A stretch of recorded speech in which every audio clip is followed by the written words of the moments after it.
রামিসা ধর্ষণ ও হত্যা মামলায় প্রধান আসামি সোহেল রানা ও তার স্ত্রীর বিচার শুরু, সাক্ষ্য গ্রহণ আগামীকাল।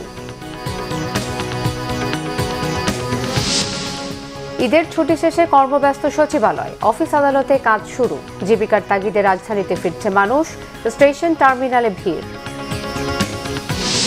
ইসলামী ব্যাংকের আন্দোলনরত গ্রাহকদের উপর পুলিশের লাঠিচার্জ, জলকামান ব্যবহার ও টিয়ার গ্যাস ছুড়ে ছত্রভঙ্গ।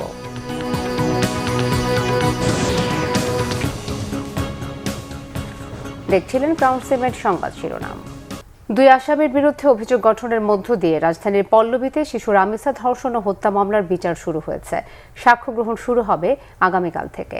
মহানগর দায়রা জজ আদালতের শিশু সহিংসতা দমন ট্রাইব্যুনালে এই মামলার শুনানি হয়। মামলার প্রধান আসামি সোহেল রানা ও তার স্ত্রী স্বপ্না আক্তারকে এরই মধ্যে এজলাসে তোলা হয়েছে। তাদের বিরুদ্ধে দেওয়া অভিযোগপত্র আগে গ্রহণ করেছে আদালত।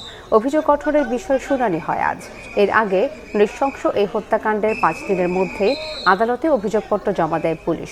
মামলা তদন্ত কর্মকর্তা জানান, আসামি সোহেল রানার বিরুদ্ধে সরাসরি ধর্ষণ ও হত্যার অভিযোগ এবং তার স্ত্রী স্বপ্নার বিরুদ্ধে এই হত্যাকাণ্ডে সহায়তার অভিযোগ প্রাথমিকভাবে প্রমাণিত হয়েছে। ঈদ উদযাপন শেষে প্রথম কর্মদিবসে সচিবালয়ে অফিস করছেন প্রধানমন্ত্রী তারেক রহমান। এদিকে পবিত্র ঈদুল আজহার দীর্ঘ ছুটি শেষে আবারও সরকারি ও বেসরকারি অফিস আদালতে স্বাভাবিক কার্যক্রম শুরু হয়েছে। সকাল 9টার কিছু পরে সচিবালয়ে প্রবেশ করেন প্রধানমন্ত্রী। এ সময় ঊর্ধ্বতন কর্মকর্তারা তাকে স্বাগত জানান। দিনভর ব্যস্ত সময় কাটাবেন প্রধানমন্ত্রী।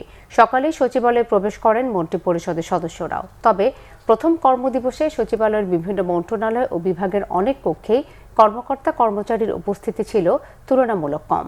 দীর্ঘ ছুটির পর সহকর্মীদের সঙ্গে দেখা হয়, ঈদ শুভেচ্ছা ও কুশল বিনিময়ে ব্যস্ত সময় কাটাতে দেখা গেছে অনেককেই। ঈদুল আজহা উপলক্ষে গত 25 মে থেকে 31 মে পর্যন্ত সরকারি ছুটি ছিল। এদিকে রাজধানী সহ সারা দেশের সরকারি অফিসে কর্মচাঞ্চল্য ফিরতে শুরু করেছে।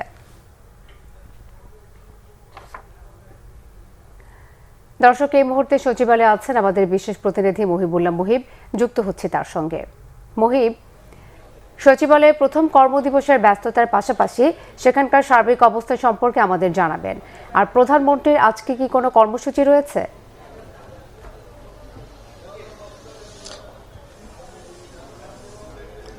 হ্যাঁ, নিঃসন্দেহে প্রধানমন্ত্রী যেহেতু 9:30টায় সচিবালয়ে প্রবেশ করেছেন এবং তারপর থেকেই কিন্তু একের পর এক বৈঠক তিনি করে যাচ্ছেন এবং সচিবালয়ে আজকের 7 দিন পরে অর্থাৎ ঈদুল আজহার ছুটির পরে আজকে অফিস খুললেও কিন্তু ব্যস্ততা দেখে বোঝার উপায় নেই যে দীর্ঘ সময়ের পরে এই অফিস খুলেছে বা সচিবালয় খুলেছে। আমি এই মুহূর্তে রয়েছে স্বাস্থ্য মন্ত্রণালয়ে। আপনি জানেন যে আদ্দিন হাসপাতালকে ঘিরে এবং সেখানে 6 শিশু হত্যা বা নিহত হওয়ার ঘটনাকে কেন্দ্র করে কিন্তু অনেকটাই উত্তপ্ত পরিস্থিতি তৈরি হয়েছিল এবং সেখানে সাংবাদিকদের উপরেও কিন্তু হামলা করা হয়েছিল এবং গতকাল স্বাস্থ্যমন্ত্রী তিনি সেই হাসপাতালটি পরিদর্শন করেছিলেন এবং হাসপাতালের মধ্যে অবৈধভাবে কোনো রকম কাগজপত্র বা কোনো ধরনের লাইসেন্স ছাড়াই একটি বেকারির কারখানা তৈরি হয়েছে এবং সেটি কিন্তু সরেজমিনে কিন্তু সেটি গিয়ে নিজ চোখে দেখে এসেছেন স্বাস্থ্যমন্ত্রী। তারপরেই কিন্তু আদ্দিন হাসপাতালের সকল কাগজপত্র নিয়ে 24 ঘন্টার মধ্যে এই স্বাস্থ্য মন্ত্রণালয়ে নিয়ে আসার কথা রয়েছে। কিন্তু আমরা রয়েছি গণমাধ্যম কর্মীরা, এখন পর্যন্ত আদ্দিন হাসপাতালের কোনো প্রতিনিধি দল বা এই কাগজপত্র নিয়ে যাদের আসার কথা তারা কিন্তু এখন পর্যন্ত এখানে পৌঁছাননি এবং কিছুক্ষণের মধ্যে স্বাস্থ্যমন্ত্রী তিনি কথা বলবেন গণমাধ্যমের সঙ্গে এই আদ্দিন হাসপাতাল সহ 6 শিশু নিহতের ঘটনা নিয়ে এবং সেখানে যে গণমাধ্যম কর্মীদের উপরে হামলা করা হয়েছে এবং নানা ধরনের অশ্লীল অঙ্গভঙ্গির মাধ্যমে এই বিশেষ করে গণমাধ্যম কর্মীদের নানানভাবে নাজেহাল করা হয়েছে, সেই বিষয় করণীয় কি সেই বিষয় নিয়ে কিন্তু তিনি কথা বলবেন। সব মিলিয়ে এই সচিবালয় কিন্তু সকাল 9টার থেকেই প্রত্যেকটি দপ্তরে প্রধানমন্ত্রী থেকে শুরু করে সকল মন্ত্রণালয়ের মন্ত্রী সচিব তারা কিন্তু ব্যস্ত সময় পার করছেন। তো এই সচিবালয় থেকে সবশেষ তথ্য। মুহিব, আপনাকে ধন্যবাদ। ঈদুল আজহার টানা 7 দিনের ছুটি শেষে রাজধানীতে ফিরছে কর্মজীবী মানুষ। 2-1টি ট্রেনের শিডিউল বিপর্যয় ছাড়া যথাসময়ে আসছে ট্রেনগুলো। আজ থেকে সব সরকারি অফিস খোলা থাকায় সকাল থেকে কমলাপুর রেল স্টেশনে রাজধানীর ফেরা মানুষের সংখ্যা ছিল চোখে পড়ার মতো। অনেকের অভিযোগ ছিল ট্রেন বিলম্বে পৌঁছার।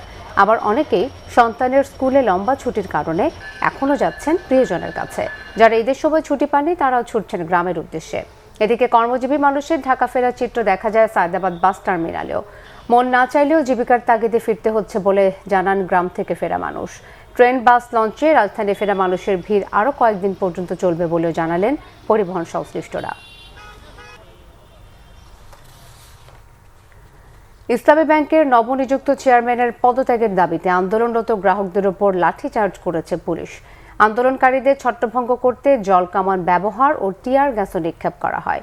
সকাল থেকে ইসলামী ব্যাংকের প্রধান কার্যালয়ের সামনে ব্যানার ফেস্টুন নিয়ে অবস্থান নেন ইসলামী ব্যাংকের গ্রাহক ফোরামের সদস্যরা। তারা ব্যাংকের নতুন নিয়োগপ্রাপ্ত চেয়ারম্যানের পদত্যাগের দাবিতে বিভিন্ন স্লোগান দেন এবং বিক্ষোভ কর্মসূচি পালন করেন। প্রত্যক্ষদর্শীরা জানান, সকাল 9:30টার দিকে পুলিশ আন্দোলনকারীদের সরিয়ে দেওয়ার চেষ্টা করে। পুলিশ তাদেরকে প্রথম দফা সরিয়ে দিলেও তারা আবারও ইসলামী ব্যাংক এলাকায় অবস্থান নেয়। এক পর্যায়ে পুলিশ লাঠিচার্জ করে এবং আন্দোলনকারীদের ছত্রভঙ্গ করতে জলকামান ও টিয়ার গ্যাস ব্যবহার করে।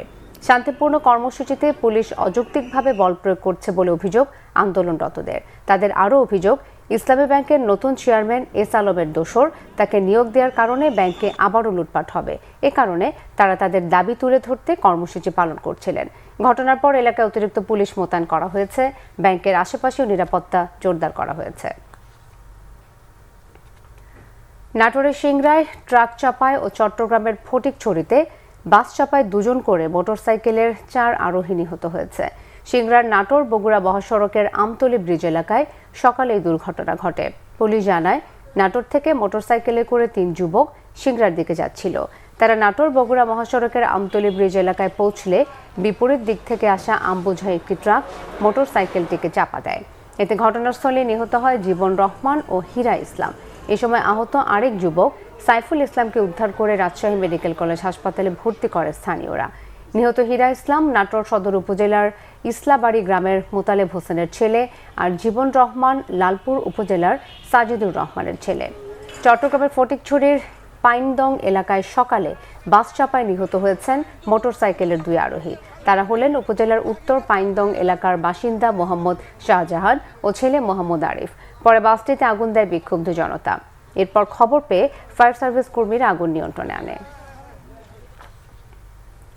হামা উপসর্গে ময়মনসিংহ সিলেটে 2 শিশুর মৃত্যু হয়েছে।